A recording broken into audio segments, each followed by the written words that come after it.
Hey guys, welcome to tutorial guru. Today I'll be showing you how to download and install the TikTok app on your iPhone. And now without further ado, let's start right in. Now to download and install the TikTok app on your iPhone, you can see the app store on your iPhone, which is this one. Just above the settings, you can see there it is. Let's tap on it. First you'll be required to open the app store and tap on the search bar.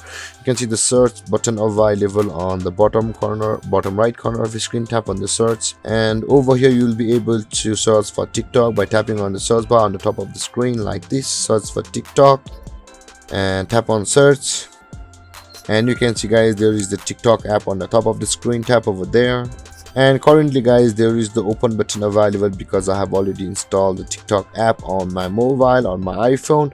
If you wanted to install it, and download button will be available there instead of the open, and you'll be able to download the TikTok app from over here on your iPhone.